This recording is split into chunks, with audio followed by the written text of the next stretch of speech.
Lok Sabha elections are right around the corner and Tamil Nadu political landscape is seeing some major, potentially game-changing moves. AIADMK breaking up with BJP is like fresh air of freedom for the party, and it seems to be uttering the word Dravidam more frequently now. But would this breakup have any effect on its true nemesis DMK? And what happens to BJP's grand hopes in the heartland of South Indian state? PM Narendra Modi has been working on the people of Tamil Nadu for a while. The new Sengol in the new parliament, the Nadaraja statue in Bharat Mandapam for G20, the Tamil Sangamams, him wearing veshti whenever he is in the state, will all that come to naught? Is BJP too reliant on one man Annamalai to turn his fortunes around? Here we explore. What happens to AIADMK now?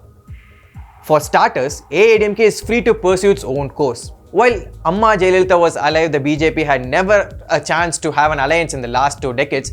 After her demise, specifically after Edappadi Palaniswamy's takeover, AIADMK joined hands with BJP, which even then was seen as a bad move. While this can be interpreted as EPS's gratitude to Modi for fixing the broken party after Jayalalitha's demise, AIADMK soon saw the first impact as minority votes started moving away in mass. Worse, it all landed in arch nemesis DMK's kitty. After a dismal poll performance, the state BJP saw a new leader, a former IPS officer named K. Annamalai.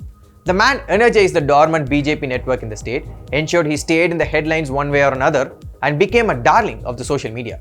But from day one, he disliked alliance with AIADMK. The central leadership kind of forced his hand into taking them along. Annamalai went aggressively against his own alliance partner despite several warnings. The AIADMK even passed a resolution against him. Annamalai's aim has always been to replace Dravidian politics. The alternative he proposes is the anti-corruption stance, which, apart from exposing the myriad scams that has taken place under the both Dravidian formations, also cloaks the larger Hindutva ideology. He reiterating how Tamils needed a change in the governance, which is true to an extent, but with Hindutva, that does not seem very plausible, at least in the near future. But then, Annamalai is not aiming for the near future. It is clear that the grassroots strength of AIADMK has weakened in the last few years, especially in the last 1 year, all thanks to Annamalai. AIADMK breaking alliance can now be seen as them trying to take back power and get back the lost minority votes. This move is crucial to Edappadi, who has been going all out to make a name for himself. While in alliance, it was Annamalai who was hogging the limelight, not any AIADMK leader. The strong backing of a large national party and the unceasing efforts of BJP IT wing, both official and unofficial one, have made Annamalai a sensation, mostly in social media and outside Tamil Nadu. AIADMK is going to go back to basics and get back the lost position as the one large opposition party to DMK, which it had lost to Annamalai. There are enough traditional anti-DMK votes and Edappadi would like to funnel all of them into his kitty. AIADMK will go about fixing things with its own alliance within the state, and now that the alliance has broken, AIADMK will work to get back the lost cadre. The much hyped support of the Mukkulathur or the Thevar vote bank is divided among various parties and factions within AIADMK and cannot be counted on. Attempts to garner Mukkulathur support by Sasikala, a close confidant of Amma, and OPS, the most obedient proxy CM during JJ's absence, besides TTV Dinagaran, nephew of Sasikala, have all failed, though all three belong to the same Mukkulathur community. Tamil Nadu might just start seeing a bunch of new alliances being made purely for the vote bank. Already there is a speculation that Annamalai has already started talks with TTV Dinagaran and OPS. But what happens to BJP? BJP needed AIADMK more than the other way around.